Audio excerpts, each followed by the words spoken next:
अधिकतम व्यक्ति मन के ही तल पर जी रहे हैं, लेकिन वहीं पर एक संत मन के तल से परे की यात्रा करता है, मन के तल से आगे की यात्रा करता है, मन के तल से ऊपर उठता है। जो मन के तल से ऊपर उठा उसका जीवन धन्य हो गया। हर व्यक्ति को मन के तल से ऊपर उठने की जरूरत है, मन के विचारों से ऊपर उठने की जरूरत है, मन के हलचल से ऊपर उठने की जरूरत है, मन के विचारों से ऊपर उठने की जरूरत है। मन के जो भाव है, मन के जो पीड़ा है, जो मन का खोज है, जो मन का अशांति है, उससे ऊपर उठने की जरूरत है। और उससे ऊपर तभी उठा जा सकता है जब आप ध्यान साधना या सहज ध्यान जो भी करेंगे, यानी कहने का मतलब अपने जीवन में शरीर को साधेंगे, तभी आप अपने मन के तल से ऊपर की उठ पाएंगे। इसलिए मन के तल से ऊपर उठने की जरूरत है। जिसने अपने मन के तल से ऊपर उठा उसका जीवन धन्य हो गया,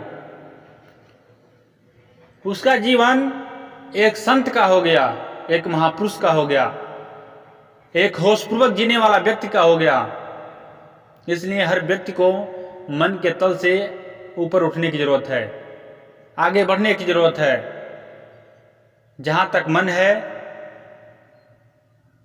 वहां तक आप संसार में ही लिपटे हैं, या मन में ही लिपटे हैं, या काल के जाल में ही लिपटे हैं। इसलिए मन के तल से परे की यात्रा कीजिए। जहां पर मन उपस्थित नहीं है उसका अनुभव हो, उसका एहसास हो, आपका हृदय गवाह हो लौटते समय। क्योंकि मन के तल से संतों ने उठा, उनका जीवन क्रांतिकारी हुआ, उनका जीवन से एक संत का हुआ, उनका जीवन एक होशपूर्वक का हुआ। इसलिए आपको भी मन के तल से उठने की जरूरत है। क्योंकि जहां तक मन है वहां तक स्त्री पुरुष का भेद है। कहने का मतलब जहां तक मन उपस्थित है वहां तक स्त्री और पुरुष यानी द्वंद्व, या तो स्त्री या तो पुरुष। जहां मन नहीं उपस्थित है वहां पर द्वंद्व मुक्त हो जाता है, वहां पर किसी भी प्रकार का द्वंद्व नहीं है। वहां पर केवल एक है, शाश्वत है, अनंत है, अविनाशी है, जो आप हैं। जब मन के पर की यात्रा करेंगे तो वहां मन उपस्थित नहीं है, मन के तरंगे उपस्थित नहीं है, मन के चाल उपस्थित नहीं है, मन का भाव उपस्थित नहीं है, मन का खोज उपस्थित नहीं है। वहां पर केवल एक है, वहां पर पूर्ण रूप से समाधान है। इसलिए मन के तल से ऊपर उठने की जरूरत है, मन से परे की यात्रा करने की जरूरत है। जहां तक मन है वहां तक स्त्री पुरुष का भेद है, मैं तू का भेद है, मैं हूं का भेद है का भेद है। लेकिन जहां मन नहीं है वहां पर मैं हूं है का भेद नहीं है, यानी स्त्री पुरुष का भेद नहीं है।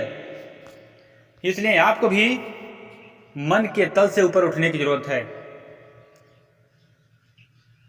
जहां पर मन की तल नहीं है, जहां पर मन काबू नहीं करता है, मन जहां पर उपस्थित नहीं है, वहीं पर आप हैं, वहीं पर आपका गंतव्य है, वहीं आपका समाधान है, वहीं पर पूर्ण रूप से समाधान है आपका। मन के तरंगों से आगे की ओर बढ़िए, मन के तरंगों को शांत कर लीजिए अपने जीवन में। इसलिए मन से ऊपर उठने की जरूरत है। हमें उस गंतव्य तक पहुंचना है जहां पर मन उपस्थित नहीं है। वह गंतव्य आपका है, वह स्थान आपका है जहां पर आपको पूर्ण रूप से समाधान मिलेगा, जहां पर स्त्री और पुरुष का भेद नहीं है, जिसको कहा जाता है ना ही वह स्त्री है ना ही वह पुरुष है। वह एक है, वह शाश्वत है, वह अनंत है, वह अविनाशी है, वही आप हैं। इसलिए अपने जीवन में मन के तल से ऊपर उठिए, मन के तरंगों से ऊपर उठिए, मन के तरंगों को शांत कीजिए। और वो शांत कैसे होगा? जिस शरीर के भीतर से मन के तरंगे उठ रहा है, उसी शरीर को समझने से, उसी मन को समझने से, मन और शरीर में जो संबंध है उस संबंध को समझने से। और समझा जाएगा तभी जब अपने भीतर आप उतरेंगे, तभी अपने भीतर एहसास करेंगे तभी। इसलिए जो अपने जीवन में एहसास किया, अपने भीतर उतर के, अपने अंतःकरण में उतर करके एहसास किया, वो मन के तरंगों से, मन के तल से ऊपर उठा, मन के तरंगों को शांत कर लिया अपने जीवन में, मन के तल से परे की यात्रा किया वो अपने जीवन में, उसको संत कहा जाता है। जिसको कहा जाता है मन को मार लिया, अपने जीवन में मन को शांत कर लिया, उसको कहते हैं संत। जो मन के परे की यात्रा कर लिया उसको संत कहते हैं। और इतना ही नहीं, हर व्यक्ति कर सकता है, लेकिन अपने शरीर को साधने की जरूरत है, अपने शरीर का संतुलन बनाने की जरूरत है। जो संतुलन संसार में विचलित है, इस शरीर से जो ऊर्जा खर्च हो रही है मन के द्वारा, उसी शरीर का संतुलन बनाने की जरूरत है। यानी परिधि से केंद्र की ओर आने की जरूरत है। शरीर का संतुलन तभी बनेगा जब अपने जीवन में आप स्थिर होकर बैठेंगे। तब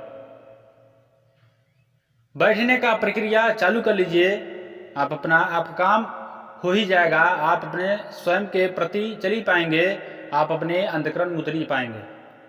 जिसने अपने शरीर को साधा वो अपने जीवन में परम का बोध किया, स्वयं का बोध किया। इसलिए शरीर को साधने की जरूरत है। शरीर को साधने का मतलब ये मत समझिए कि जो योगी लोग करते नहीं। शरीर का साधने का मतलब कि अपने जीवन में शरीर को स्थिर कर लीजिए, सरल कर लीजिए, सरल स्वभाव में हो जाइए, शरीर सद जाएगा। एक साधक अपने जीवन में शरीर को ही साधता है, एक संत अपने जीवन में शरीर को साध लेता है और परम का बोध कर लेता है, वो संत हो जाता है। साधु अपने जीवन में शरीर को साधने का या शरीर को साधने के लिए तत्पर वो प्रयास करता है, वो तैयार होता है। लेकिन संत अपने जीवन में साध चुका है, वो मन के तल से परे की यात्रा कर चुका है, वो तभी इसलिए वो संत बना है, संत की अवस्था में आ गया है, संत का दिशा में आ गया है, जो उसके शब्दों से लोगों का कल्याण भी हो सकता है। लेकिन वास्तव में वो संत होगा तब। वास्तव में वो संत का पहचान यही है को जो भी दिशा देगा वो भीतर की दिशा देगा, अपने भीतर ही उतरने की कला बताएगा, स्वयं का बोध करने की कला बताएगा, परम का बोध करने की कला बताएगा। हर व्यक्ति अपने मन के तल से ऊपर उठ सकते हैं, लेकिन अपने शरीर को साधने की जरूरत है, अपने शरीर को स्थिर करने की जरूरत है। जिस शरीर से हलचल उत्पन्न हो रही है, जिस शरीर से क्रोध उत्पन्न हो रहा है, उसी शरीर से एक समय आएगा कि प्रेम भी उत्पन्न होगा, प्रेम भाव भी उत्पन्न होगा, हर व्यक्ति में लगाव उत्पन्न होगा, हर व्यक्ति में एक भाईचारा उत्पन्न होगा।